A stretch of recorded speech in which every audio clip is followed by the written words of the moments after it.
Don't be afraid of the dark. Just relax and let the darkness fall over you.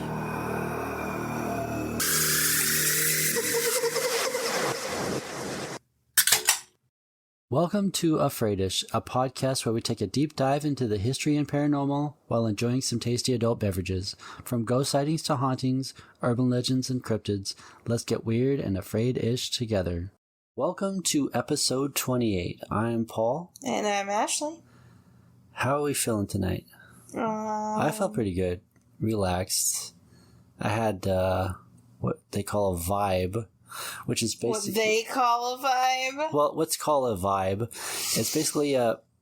It's kind of... I don't know. The kids, the kids. That's what the kids call them. Are calling it. No, it's like a beatbox, but it's a grape wine. It's a pre-mixed cocktail beverage that you can buy.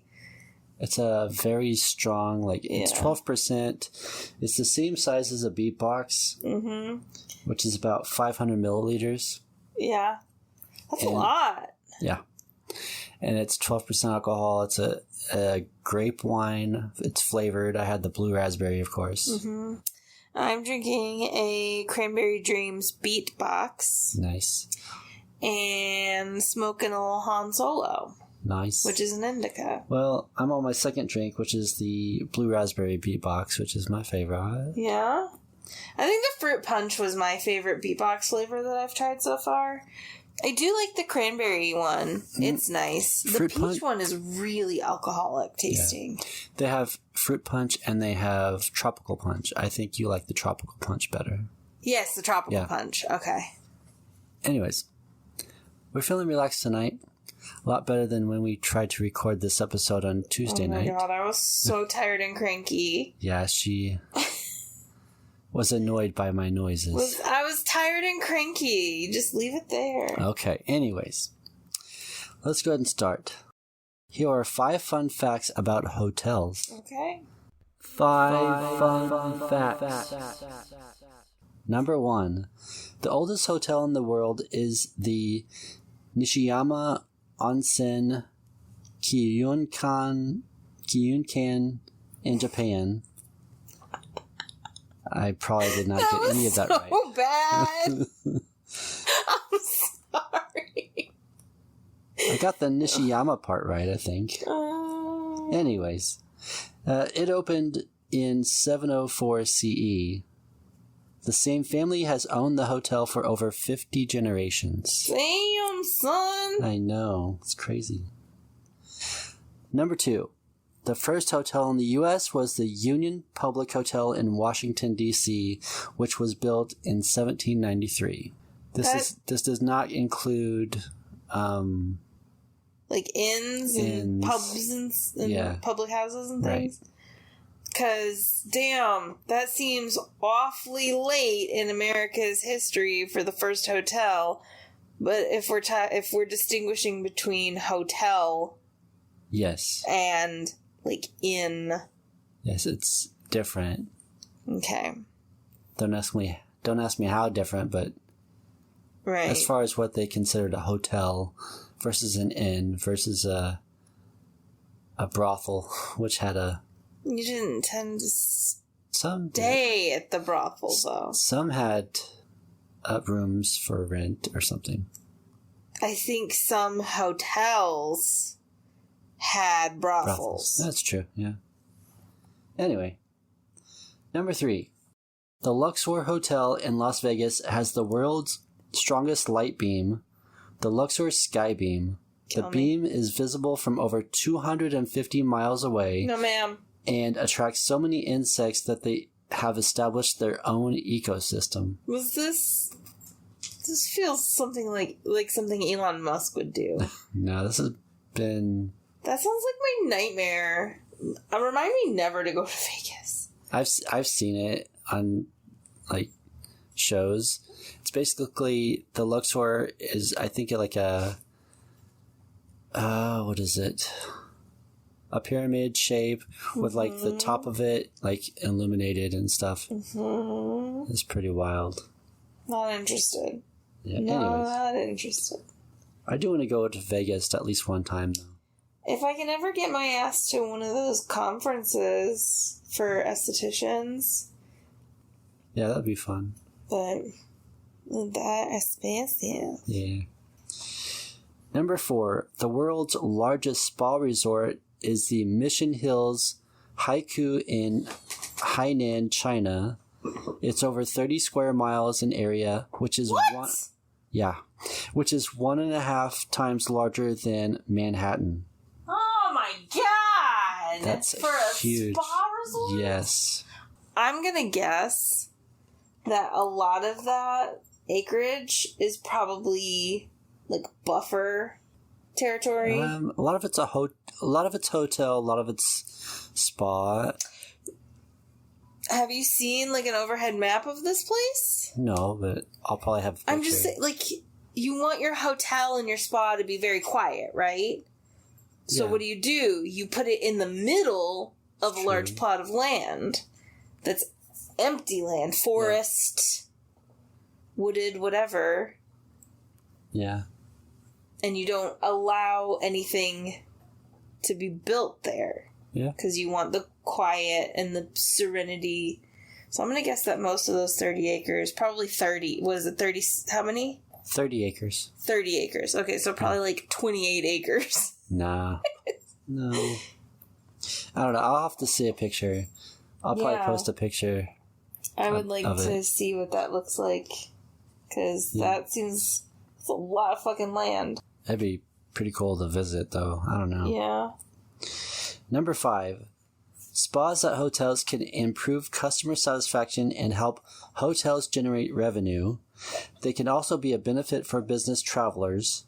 Some hotels have seen a 20% increase in productivity from their leisure business. By that we mean profitability, right? Yeah, pretty much, yeah. 20% increase in profits when there's a spa attached to the hotel versus not having a spa.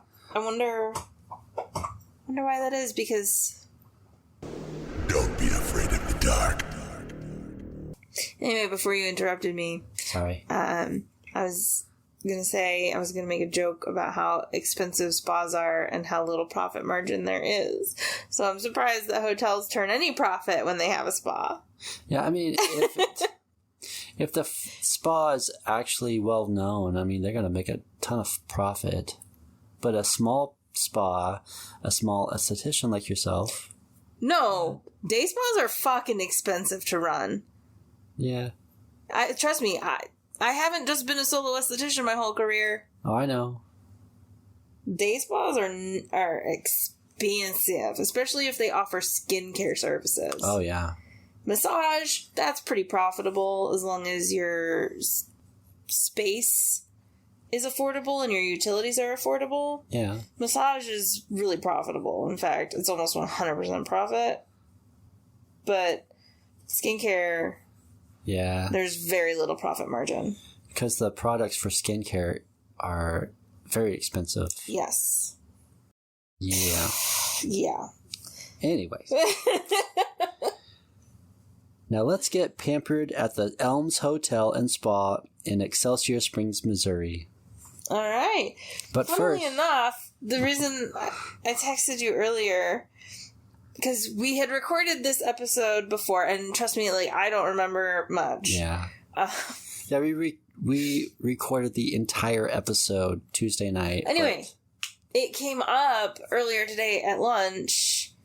My friend was showing me pictures that happened to have been taken at the Elms. Nice. Hotel, and she said this was taken at the Elms, and I was like, the Elms? Like, that sounds familiar. Why do I know that? Why have I heard of that hotel's name? Yeah. And then I was like, was this like a haunted hotel? Did I hear about this on YouTube?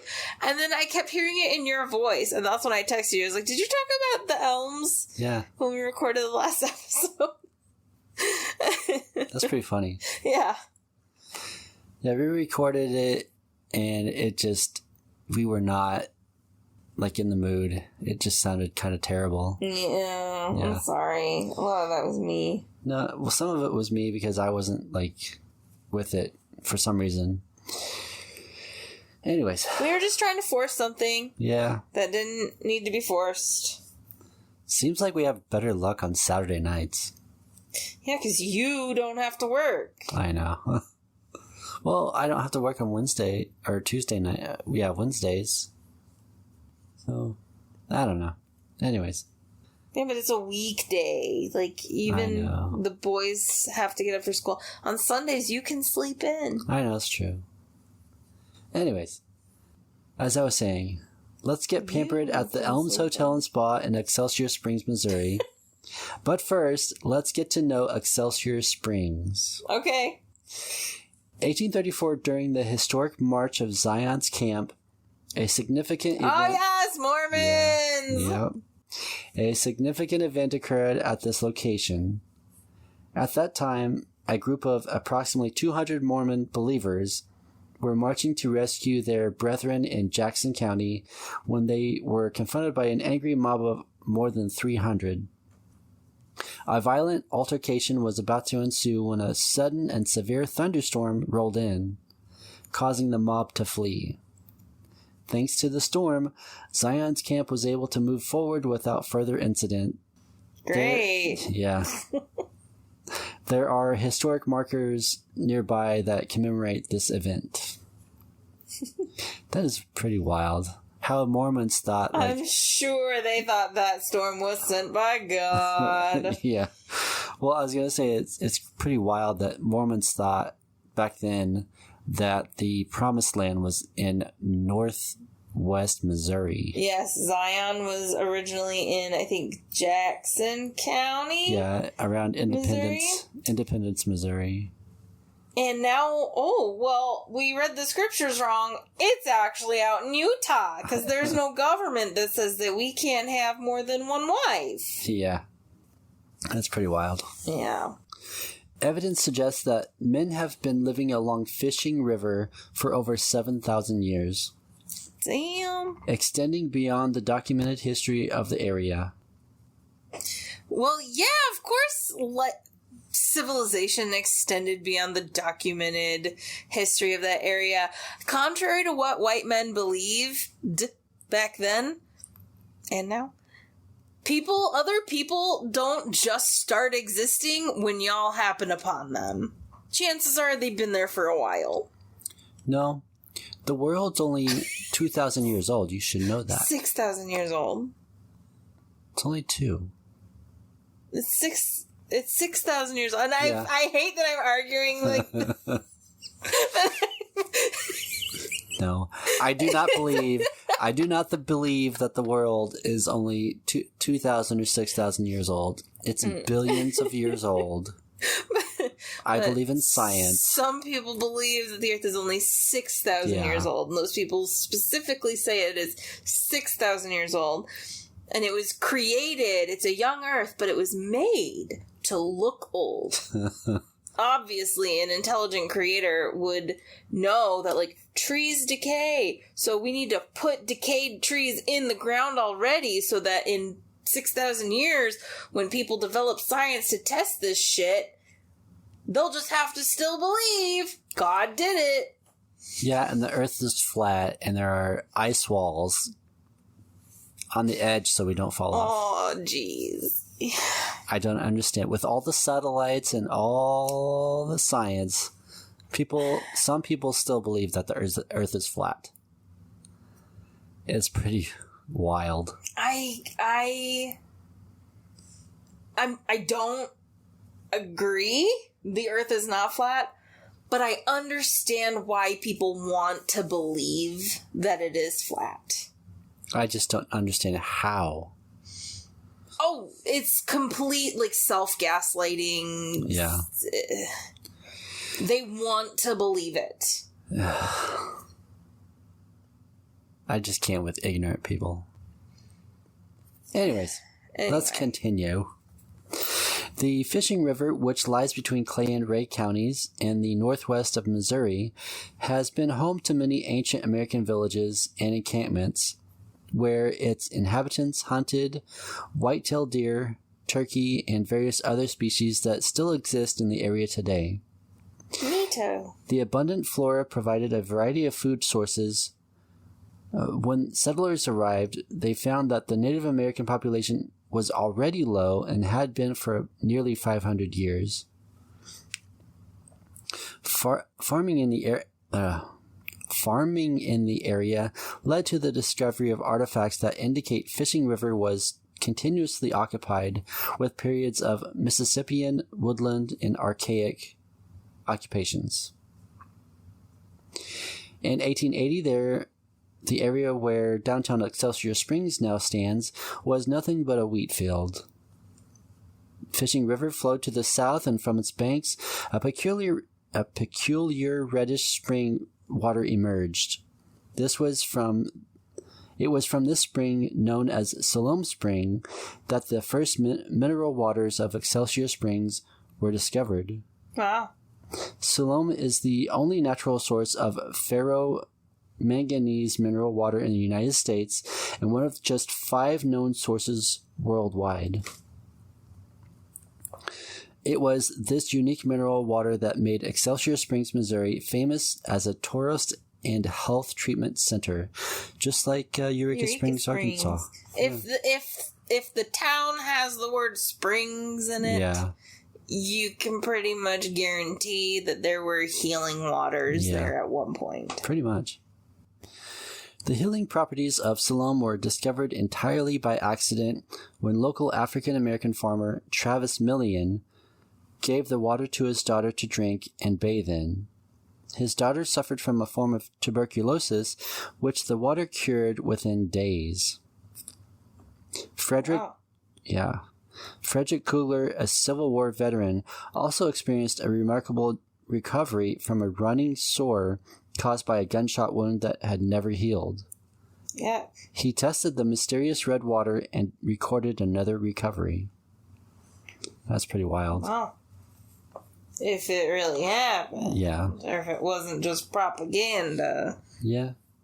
To sell water. Yep. The property owners, Elizabeth and Anthony Wyman, were convinced by a preacher named Dr. J.V.B. Flack to plat the valley and establish a town, which they did with Flack as a partner. Within a year, 200 houses had been constructed and nestled in the valley and rugged hillsides. Hundreds of visitors came to camp under tents and in the shelter of covered wagons, hoping that taking the waters would revive their health. Wow. Yep. That's sad. More than 40 mineral water wells and springs were found eventually. Excelsior Springs has more groupings of mineral water than any other place in the world. Sure. It's pretty well, I wild. guess if we're talking like just mineral water and not considering it magical. Yeah. Okay. Yeah. Natural mineral water. Right. As far as, Sorry, I was getting a little sarcastic there. Like, sure it does. But then I was like, wait, no, this is like actual mineral water, not actual just natural, a farce. Yeah. The presence of these waters, such as sodium bicarbonate, calcium bicarbonate, and saline sulfur, attracted visitors from larger towns and cities. Stage lines were used to transport visitors from the nearest railroad points of Liberty, Missouri City, Vibbard, Kearney, and Lawson. In a short amount of time, small boarding and rooming houses were constructed. So it's going to be like a pop-up city, just like California was with the gold rush. Mm-hmm. The city experienced growth in the first decade of the 1900s, which included the development of public utilities. We like to joke around at work saying, back in the 1900s, blah, blah, blah. That's pretty funny. Yeah, sure. Uh-huh. Yeah. Well, it's true. Back in the 1900s. Last century. Yeah. Jesus Christ. That's pretty wild. An electric light plant was built that provided electricity for 72 towns north of the river, up to 20 miles from the hydroelectric dam at Keokuk, Iowa. Wow. The Excelsior Springs Golf Club built the first 9 holes of the course. Additional rail and highway services were expanded. Hey, when a golf course moves into town. They're going to bring all the riffraff with them, all the Karens and the Kevins. We have a lot of... Wall Street bankers. Well, we have a lot of golf courses around our area. Yeah! And do you know how many fucking pretentious-ass people there are in this area? I know. I've delivered mail to half of them. Yeah. It's fucking crazy. That's what I'm saying. Fucking riffraff. Additional railroad and highway services were expanded, and many of the large structures seen in the downtown area today were constructed. Excelsior Springs gained recognition as a health resort after the waters were displayed at the Chicago World's Fair in 1893. The Excelsior Springs Bottling Company's general manager, Charles W. Fish, exhibited the Regent Waters and Soterian Ginger Ale, which was made from the waters of the Soterian well, and both were awarded first prizes. Wow. The ginger ale won another medal in the St. Louis World's Fair in 1904. Currently, the city and community civic groups are working on restoring the mineral water pavilions at as many sites as possible, which is pretty cool. Neat. Yeah. In 1927, the city council prepared a plan for taking over and operating 10 springs and wells, leading to the construction of the Hall of Waters. Wow. The Hall of Waters was built as a federal public works administration project, and the project was for building the hall. That's 10-11. 10-11. Purchasing the mineral water rights and piping the waters for bottling facilities within. So this happens like what, every other episode that you start a video on your phone? Sorry. Or sometimes something will start on the TV without us being close to the remote. That happened like one time when the TV like started because you had it paused on a video on YouTube. I don't remember that. Really? No. Yeah. While we were recording? Yeah. Oh. We weren't even close to the remote and the video had started by itself. I don't remember that. It's pretty wild. Must have cut that out. Yeah. Anyways. Oh, maybe that's when I got the black candle that I never light. Probably. I don't know. The Hall of Waters costs $1 million or $16.7 million today, and was architecturally significant, designed with Art Deco and Depression modern styling, and motifs of Mayan Indian tradition relating to water and water gods. Wow. Excuse me. Gross. The Hall of Waters had a men's and women's bath department, each accommodating as many as 300 people at a time. 300. Yeah. There was a competition-sized swimming pool filled with salt water and a polio pool located on lower levels. Did you say a polio pool? Polio pool. What is a polio pool? I'm guessing if you have polio, you swim in it and get healed. But I'm not sure. I'm gonna Google it. A polio pool located on the lower levels. Polio pool. Along with the bottling works. Napoleon pool. Napoleon pool. Oh, voice commands are great. Pipes were designed for each type of mineral water, and a system was developed to bring them all to the site. At its peak, the Hall of Waters was the most completely outfitted health resort in the state and possibly the region. Are you paying attention? She's Googling something and she's not paying attention. I need some attention. Hold on. Google doesn't know. Google gave a very complicated answer to a simple question. Pay attention to me. All right. Oh, okay. You have my full attention, whiny little bitch. I am. Where was I? Oh. At its peak, the Hall of Waters was the most completely outfitted health resort in the state and possibly the region. The waters of the 10 main springs were piped into the longest mineral water bar. What? The waters of the 10 main springs were piped into the longest mineral water bar globally, known as the Hall of Springs, which is still open to the public today. So you can still go and buy some magic water. Probably, yeah. The Hall of Springs bottled 5 varieties of mineral water shipped all over the world. Wow. By the late 1950s and early 1960s, the popularity of the Hall of Waters and other spas and clinics began to decline, and the bottling operation moved from the Hall to a new plant south across Fishing River, operating for a brief period. Nowadays, the hall houses the city offices, court and council chambers, a visitor center, and a small museum, and an office for the Downtown Excelsior Partnership. The Hall of Waters has been listed on the National Register of Historic Places since 1983. Nice. Providing an ideal environment to witness firsthand and learn about the historic and economic importance of the mineral waters regarding the development of Excelsior Springs. I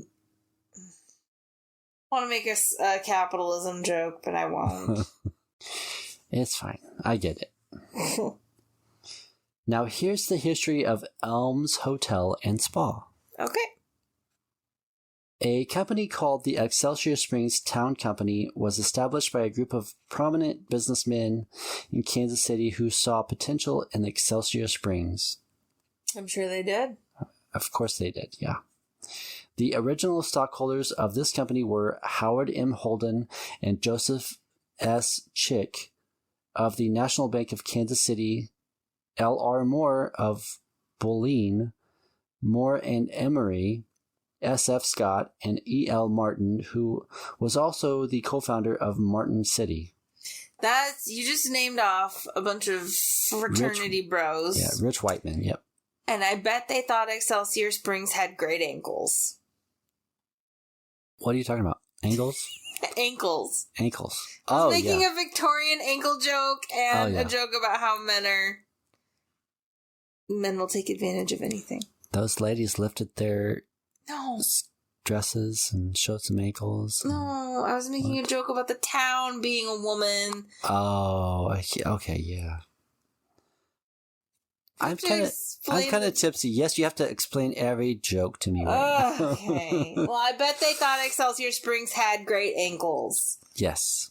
So they could take advantage of her and take everything good from her and for their own profit and benefit, and then just leave her just dust. She had a skinny waist and beautiful ankles, so they took advantage. I'm just saying. Let's move on. Anyways, the company purchased 900 acres of land, which included the original spring, to construct a first-rate resort that would have 200 rooms. One of the original stockholders, E.L. Martin, was involved in building the first Elms Hotel. And yes, the first out of... I'll get there. Out of how many? I'll get there. When it opened in July of 1888, the Elms Hotel was the talk of the Midwest. The Excelsior Springs Company created parks and pavilions and the Elms Hotel itself. The hotel had 2 sets of double doors at the entrance, with 2 large terracotta fireplaces on each side. Must be nice. That would be nice. Yeah. A grand staircase of yellow pine and oak curved elegantly in the lobby to the floors above. The entire hotel cost $250,000 or about $8 million today to build. Yeah, $8 million today to build, and was considered a marvel of beauty in every respect. $8 million in today's money? Yeah.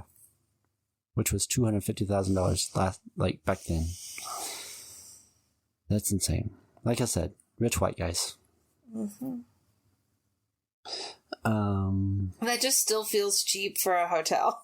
Like if I heard about a new boutique hotel opening, I would $8 million. Damn, are they skimping? Because of the inflation in 2023, yeah, that's cheap. But as far as back then, no, not really. It's bargain basement prices on hotel building. $8 million? Yeah. These guys did not spend any money. But to me, $8 million, that's fucking a shit ton of money. What could I do with $8 million? Well, I know. Pay off all of our fucking debts plus some. I mean, pay off all of our debts. Do you have $7 million in debt that I don't know about? No. Obviously, we'd pay off all of our debts. I'm saying beyond that, what could I do with $8 million? Anyways. Let's continue. Okay. Anyways, it was considered a marvel of beauty in every respect and supplied with water, incandescent electric lights, elevators. Well, they splurged on the incandescent lights, not the oil lamps. Elevators, baths, etc. Fascinating. The dining room was 150 feet long and 40 feet wide, which could be used as a ballroom for special occasions. I don't know why, but that feels small. What I'm picturing is 100 feet long and 40 feet wide for a hotel dining room. That's a good size. Is it? Yeah. Doesn't feel like ballroom big, though. I don't know.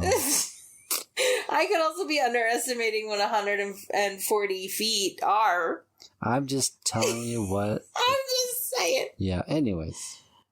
The lush and well-manicured gardens near the outdoor pool had 4 bowling alleys and a target range for guests to enjoy. Damn, rich people. I know. The success of the first Elms Hotel was immediate, and the investors built a music hall that could hold 1,250 people. I'm just seeing people in white linen suits and white linen dresses, chemise à la reine style. Yeah. With those stupid flat straw hats. Oh, with yeah. the red ribbons around the brim. And just strolling lazily through these gardens without a care in the world while their butler cleans up the kids behind them. Yep. It's pretty wild. They also added a 3-story high annex building in 1889 and held 75 additional rooms, which was about 100 yards from the original building. The Excelsior Springs Company began bottling their water and selling it across the Midwest. The sulfo-saline bottled water from one of the springs was advertised as a natural diuretic and a mild, sure laxative. Yeah. Because that'll cure everything. If you ain't shitting, man. The Soterian ginger ale made from the springs was advertised as the finest in the world. Ask your druggist for it. Because back then, you went to the drugstore to buy all your shit. I'm familiar with the Victorian concept of the pre-pharmacy. That's pretty wild. The Elms stood at the heart of a town built upon the healing properties of the water, and businesses capitalized on its popularity to those who were ill. Because, you gotta take all that money. Take advantage of the sick and desperate. Yep. Operations such as the Keeley Institute opened in town for the treatment of the liquor and opium habit. Yum. Yeah. In 1893, the Excelsior Springs Company reorganized into 3 companies, which included a land company, a hotel company, and a bottling company. Mm-hmm. The Regent Springs water won an award at the Chicago World's Fair for having the highest iron content of any water. Is that a good thing? Well, back then they thought like iron cured a lot of things, I guess. Yeah. You're going to need that laxative after you drink all that iron in your water. No shit. God damn. Man, back in the 18 and 1900s. They still prescribe. I had to take iron pills. Yeah, I mean, there is such a thing of iron deficiency, yeah. No. It's pretty wild. I'm just saying, if you've ever taken iron pills, you know what they do to your bowels. I have not, I'm sorry. You don't poop. Period. That sucks. Yeah, it does. The healing waters of the area were the main attraction, and it was hyped that 1 million crutches had been thrown away because of the swift cure of the water. Mm-hmm. I'm sure that really happened. Mm-hmm. Doctors and boarding houses were said to have saved the crutches to use as advertisements and decorations within their places of business. I'm sure they did. Yeah. I'm sure they didn't go out and buy crutches to be like, look at all these crutches people have given up because of the magic water. Or just have taken them from people and said, oh, you're cured. No, I don't think know. they did that. Later, there were so many crutches that residents of the town were said to repurpose them. A garden fence with crutches for pickets is quite ornamental, one newspaper reported. Certainly. The group faced many lawsuits that created turmoil for years. In June 1896, a judge took over control of the operation due to financial issues and appointed B.F. Jones to take immediate possession. The judge also authorized him to... Sounds like socialism. Yeah. To sell the properties if he deems best. Government getting involved in small business. Yeah, oh my God. The Elms Hotel was sold in July 1897 to Henry Ettinson of Leavenworth with the help of his Kansas City-based lawyer, Izzy J. Ringolsky. With... Izzy? Huh? Izzy? J? Issie J. Izzy? Ringolsky. Ringolsky. That just sounds like Probably a mobster name. Probably a Polish name. I don't know. That just sounds like a guy you don't mess with Izzy. You don't mess with Ringolsky. Like, don't fuck with the Izzy. Yeah, you don't fuck with the Iz. Who had plans to remodel the property and bring back the old-time popularity. They purchased the hotel, bottling works, and 130 acres for around $70,000, or about $2.5 million today. Henry Ettinson didn't have much time to make any improvements to the Elms Hotel. On May 9th, 1898, the Elms, made entirely of wood, burned to the ground in the middle of the night. Shit! Yeah. Luckily, no one was injured. Ettinson decided that it would be too expensive to rebuild, although there were other hotels in town. The primary draw to Excelsior Springs was the Elms. Concerns were rising among the residents of Excelsior Springs as there was no one to build a second Elms Hotel for over a decade, with the Elms being the town's anchor. The Elms brothers... Nope. Got that confused. Goddamn. The Heim brothers, famous for owning a brewery and electric park in the East Bottoms of Kansas City, expressed their desire to build the Elms and construct an electric road from Kansas City. J.J. Heim was quoted in the Kansas City Times saying that they would build a modern hotel that would match any watering place in the West. However, negotiations failed and the deal did not go through, which sucks. Gee. Izzy J. Ringolski, a Kansas City lawyer who had assisted Henry Ettinson in his purchase of the Elms, eventually purchased the property after negotiating suitable terms. Ringolski and his partner, J.H. White, invested $200,000, or $6.7 million today, in the construction of the second Elms Hotel, it's even cheaper! Yeah. Whose construction began in July 1909. Yeah, that's pretty wild. The second hotel was cheaper than the first one. A couple $1 million cheaper, yeah. Yeah.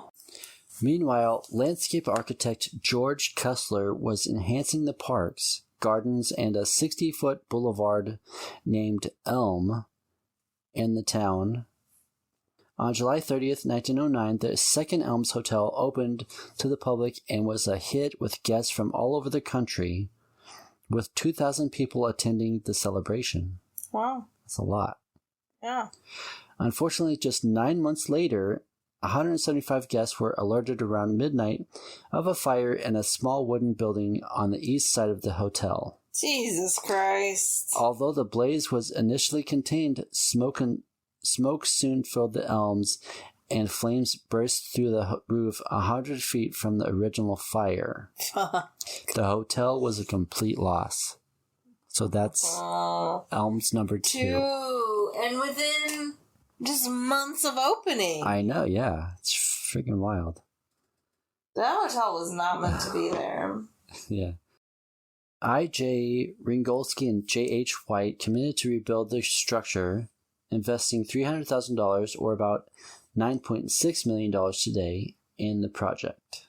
Okay, so this is the most expensive one to date. Yes. Construction commenced in 1911 with plans for a 5-story building designed in Old English architecture, featuring fireplaces made of cut stone. Damn. The walls were carefully constructed using native stone and reinforced concrete with a steel skeleton to ensure the building was entirely fireproof. Mm-hmm. The project included 220 bedrooms, each with a private bath, designed to cater to the highest standards of luxury. Very nice.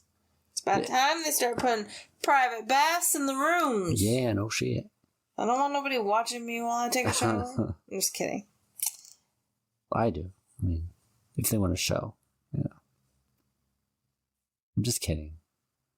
Don't drop the soap. Don't drop the soap.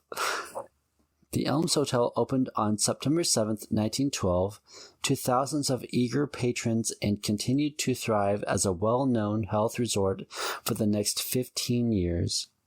In 1927, the hotel changed ownership. The hotel had to file for bankruptcy in 1931 due to the Depression. But the new ownership revived the Elms before it could be purchased and repurposed into a sanitarium. So there were talks into changing it into a sanitarium, but then they were able to sell it. Mm-hmm. In the 1930s, the Elms was saved from bankruptcy when it was bought by new owners. They transformed the hotel into a luxury health spa for the wealthy, because of course, attracting prominent figures from different fields and backgrounds, including politicians, sports stars, and even criminals. Wow. The hotel became known for hosting illegal gambling and gin parties, and police attempted to raid it several times during the Prohibition era. During one of these attempts, the governor of Missouri was present at a cocktail party and told the police to go after someone who was actually breaking the law. Because, he was there for political reasons. Gotta get those votes. I mean, so I can make this shit illegal. I mean, really, drinking alcohol compared to people actually doing real crime. Come on. Yeah. I mean, anyways. Okay, so he was like... He was basically saying, go actually... Okay. Fight...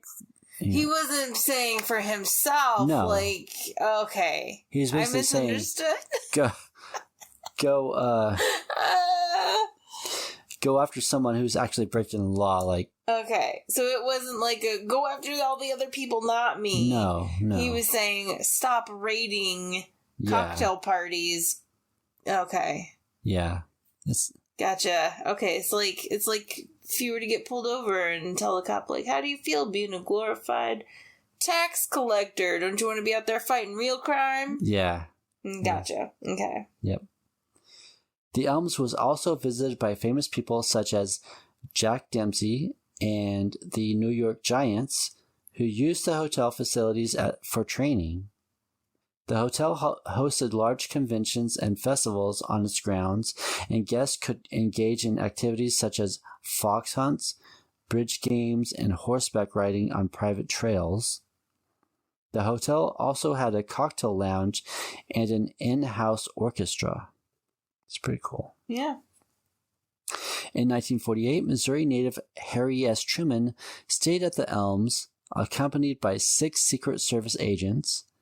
He wanted to escape the stress of the Democratic campaign headquarters in Kansas City on Election Day and enjoy the quiet ambiance of the hotel. The president occupied the entire west wing of the second floor, staying in room 200.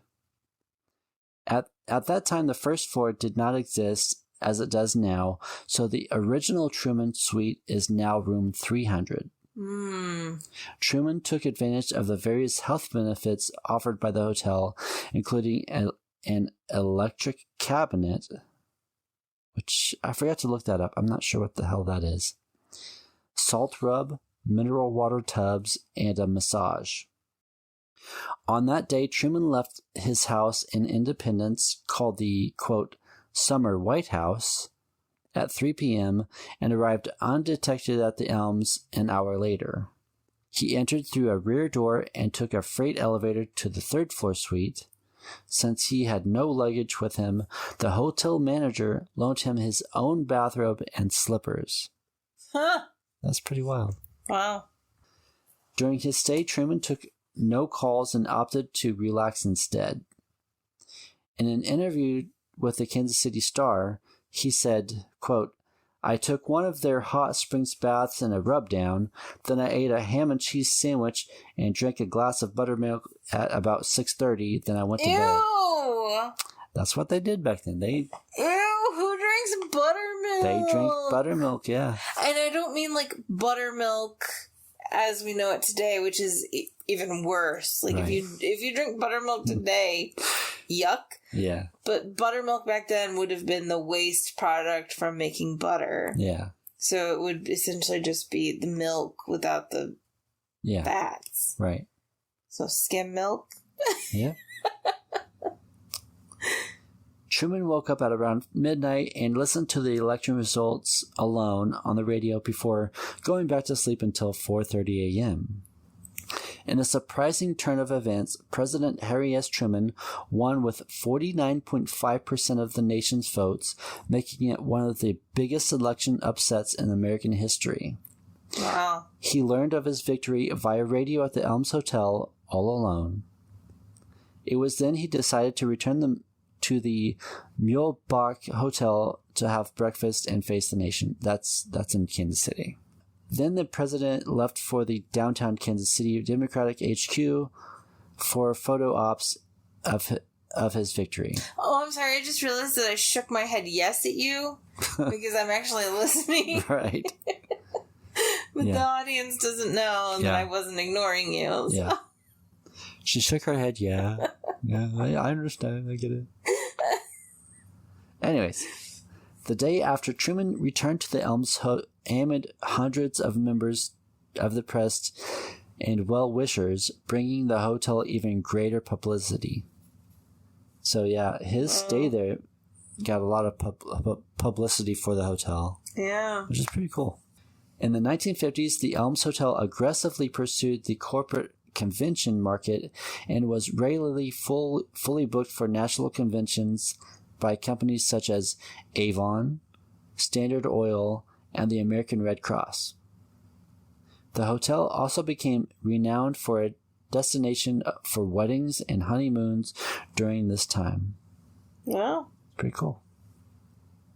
However, as the 60s began, the hotel's popularity started to wane, and it underwent several changes in ownership and marketing, including being marketed as a motor inn and a Sheraton hotel.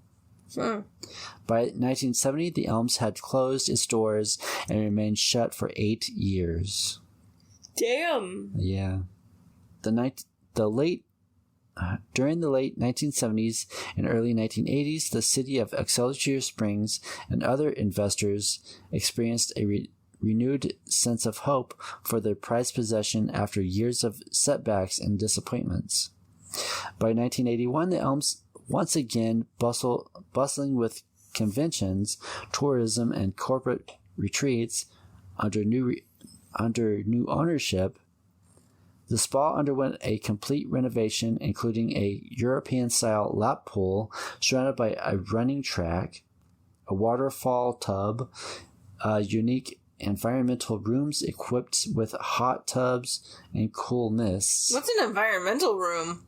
I'm not sure. I did not look that up. Okay. Had hot tubs, cool mists, which added to its charm. The 1980s appeared to be a new golden era for the historic Elms Hotel. Consultants from across the country came to help with the latest upgrades, and some parts of the hotel were transformed into condominiums as part of a new timeshare company. Ew. Yeah, timeshares suck. Mm-hmm. The Elms hosted formals, church retreats, wedding celebrations, and club events, all of which contributed. I can't. You did this last time too. I did. You did. I can't say words. All of which contributed to its daily social whirl. Additionally, a corporate challenge course was created to help businesses conduct training and team-building exercises. Ew. I mean... Ew, it's like one of those obstacle courses where they like wear red and blue tracksuits and like go run with their legs through the tires. I don't know. Like fake military drills for team building exercises. Or it could be like The Office during the... No, not the Office Olympics. When Michael has them walk over the hot coals and eat the hot dogs. And no, I was talking about the corporate retreat, like the corporate picnic thing. Oh. Where they fuck up and stay... Yeah. That's a picnic, not a team building. Yeah. Anyways.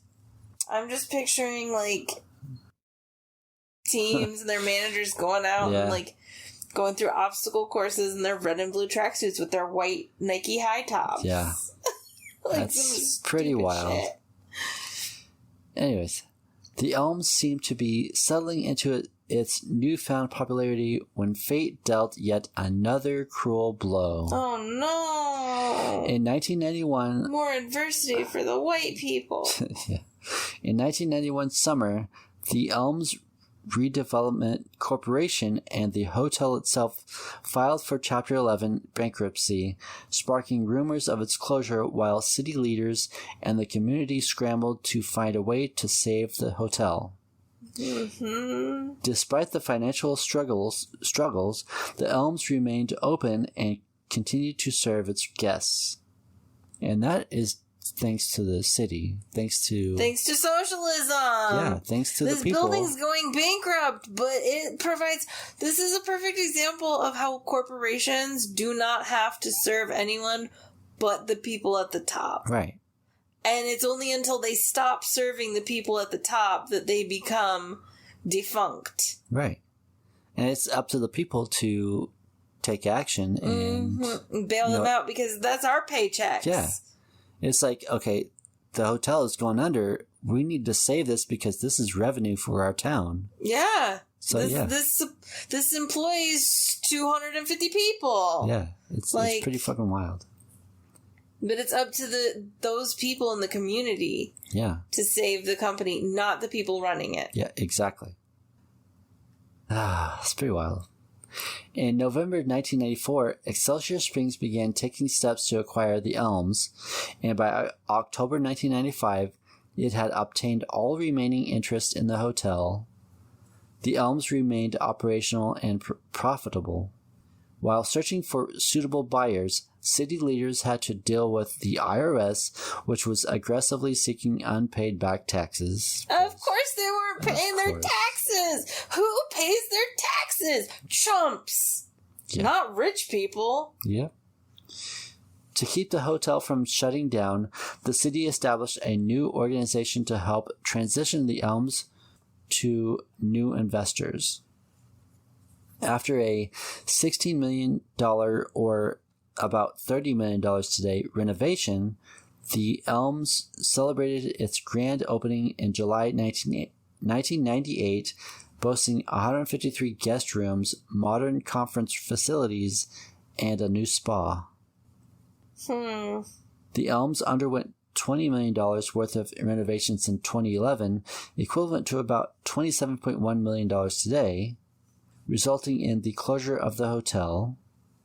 The goal was to modernize the hotel, spa, restaurant, and grounds and bring them into the 21st century. Sure it was. Yeah, well, it did. So, yeah.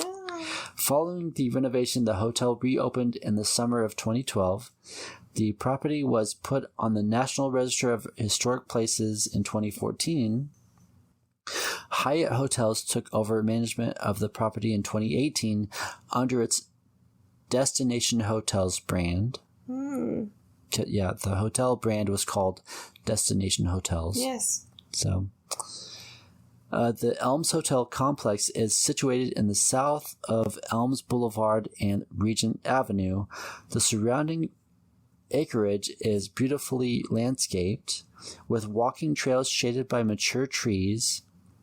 In some areas, the trails are flanked by stone walls. A tennis court and ruins of a stone garage are located southwest of the hotel and can be accessed via a pedestrian bridge. Oh. That's pretty cool.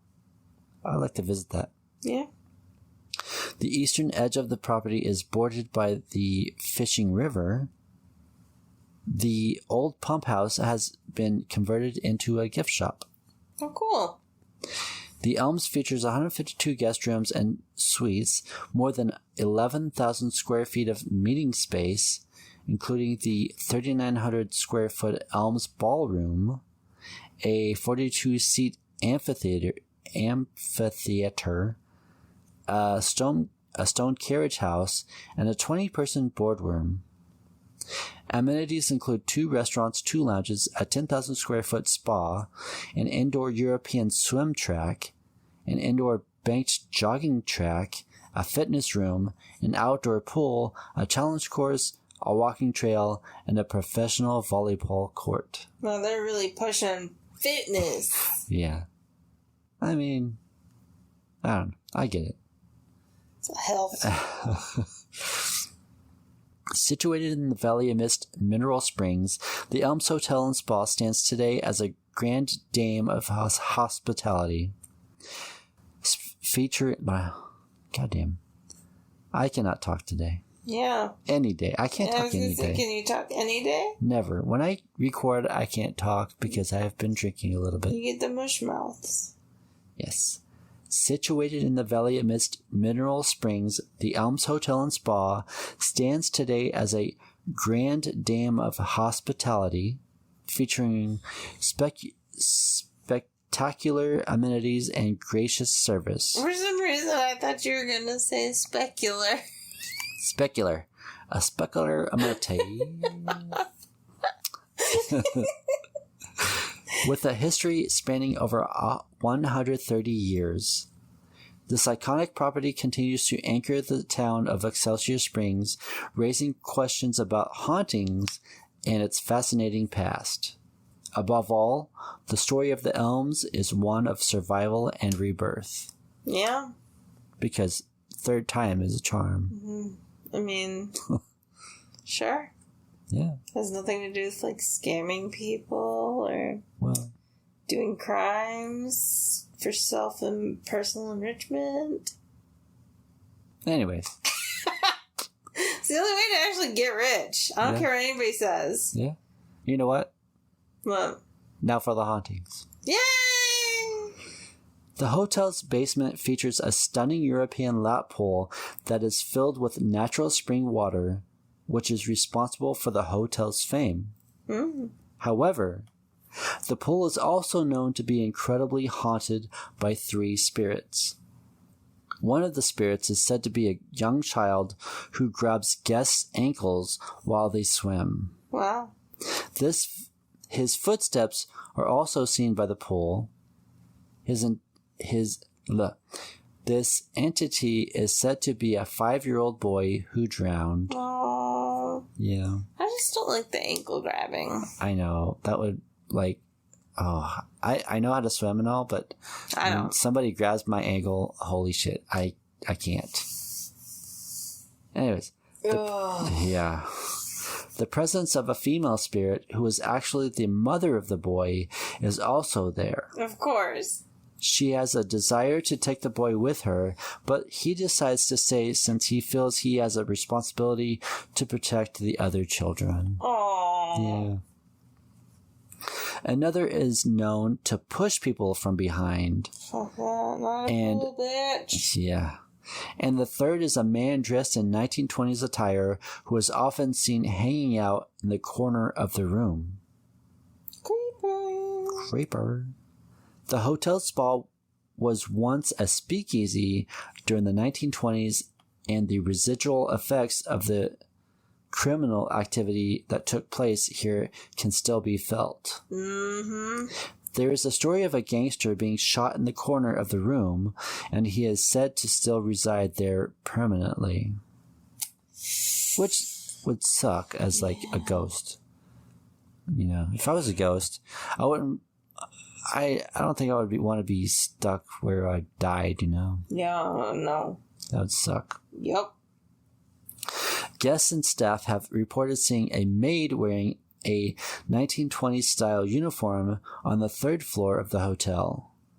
Although the maid appears to be benevolent, she seems to be keeping a watchful eye on the housekeeping staff to ensure they are doing their jobs correctly. That would suck. Yeah. Another spirit is said to haunt the hotel Another spirit that is said to haunt the hotel is that of a woman who walks around looking for her child. She has been known to pull people's hair or throw things across the room out of distress. That bitch needs to get a hold on herself. Yeah. Sure. Crazy. Visitors and employees alike have reported feeling an unearthly presence throughout different areas of the hotel, as well as hearing unexplained noises and catching glimpses of one of the 3 spirits. Moving chandeliers, ethereal women in white. Did you say chandelier? Chandeliers. Chandelier. Yeah. Moving chandeliers. Yeah, that's how you said. Is that what I said? You said chandelier. Like Chandler Bing, chandelier. Moving chandeliers. Yeah.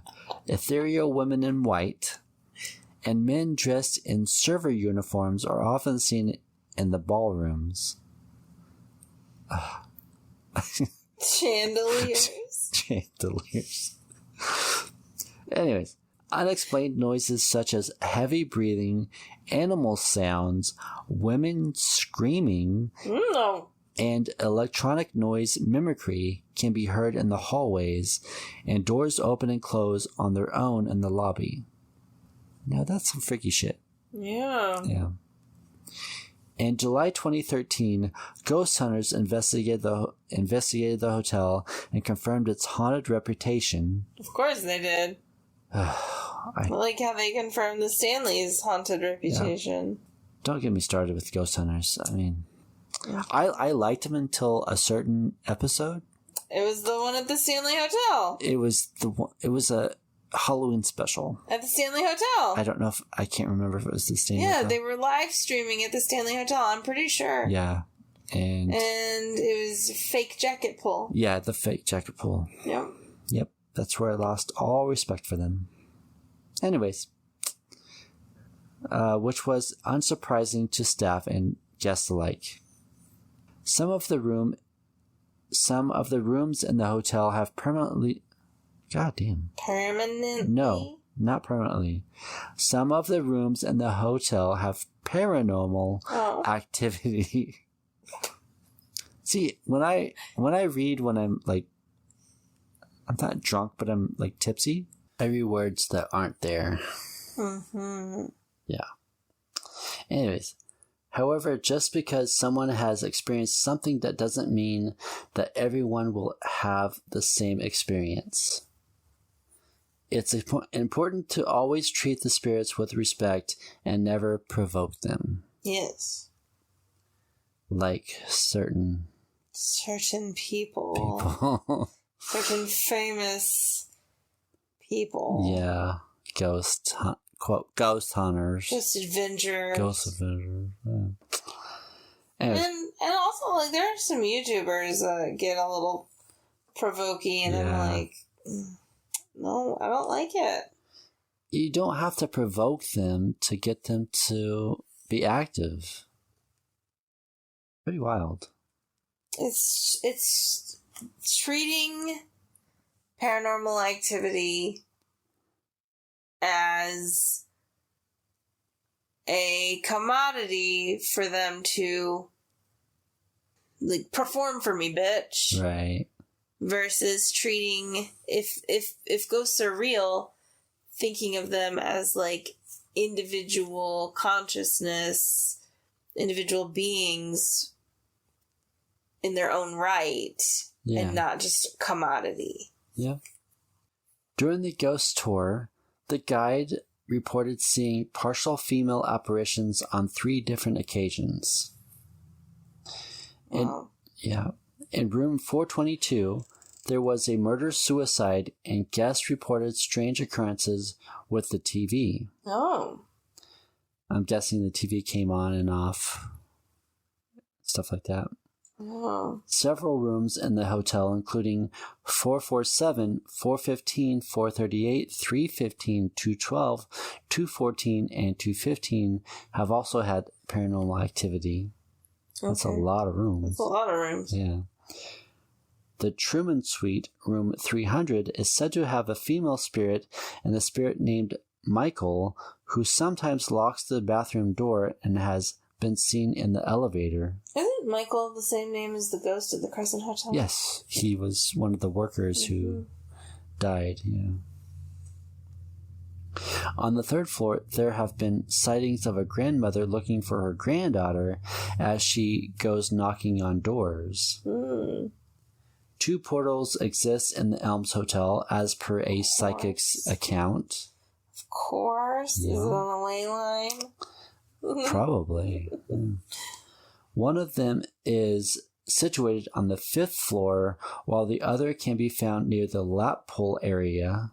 I mean, as far as the encounters are said to be, that makes sense. Yeah. Additionally, there is a male ghost outside the pool fence who was hanged, and he takes pleasure in maintaining the garden.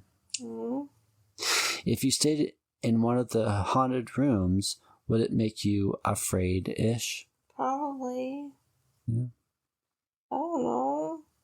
It's one of those things where you would like sleep, have rested before you went to the hotel to do like paranormal investigating and stuff like that. Like we talked about at the Crescent Hotel. Yeah. Yeah.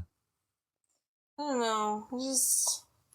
I don't know. It would be fun to visit there. Yeah. Yeah. I would love to visit Excelsior Springs. I've never been. I mean, we've gone to Kansas City several times. Mm-hmm. But Kansas City. There's like the suburbs of like Independence and Excelsior Springs. Usually when we go to Kansas City, we're going for IKEA. Yeah. And IKEA is in Marion Park. Right. Not Excelsior Springs or Independence. I think those towns are northeast of Kansas City. Okay. I think. Anyways. Yeah. So, yeah, that's the Elms Hotel in Excelsior Springs, Missouri. Neato. Do you have anything else? I don't. I'm tired. Time to go to bed. Yeah, I gotta brush my teeth. Yes. If you have any stories or requests of anything you want to hear about or know anyone who does, please email me at afraidishpodcast@gmail.com, Instagram and Facebook at afraidishpodcast. All the links will be in the show notes. I do have this on YouTube as audio, but not video yet. You can listen on Spotify, Apple Podcasts, Google Podcasts, iHeartRadio, Pandora, and almost anywhere you listen to podcasts. Also, rate and review on Apple Podcasts and rate on Spotify and iTunes if that's still a thing, because I have no fucking clue if iTunes is still around. I don't know. I don't know if iTunes changed to Apple Podcast or what. I think it's Apple Podcasts and Apple Music. Apple Music, yeah. I don't know. Anyways, just rate and review, because that gets us out there to more people, more listeners. Mm-hmm. Yeah, that would help a lot. Yep. 5 stars would help too, please. You can now support this show with a small monthly donation to help sustain future episodes. This will help with updating recording equipment and other necessities for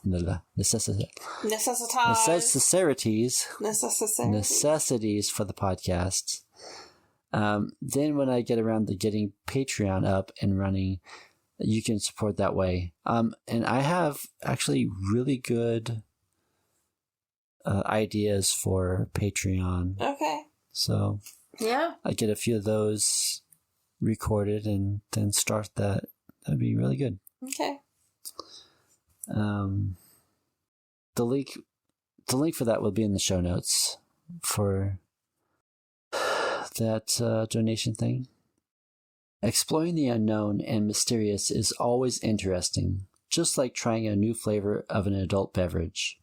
Like a cryptid, the taste may be unfamiliar initially, but discovering something unique and exciting makes it worth the adventure. Until next time, don't be afraid of the dark. Be afraid-ish of what's in it. Bye. Bye. A specular amate.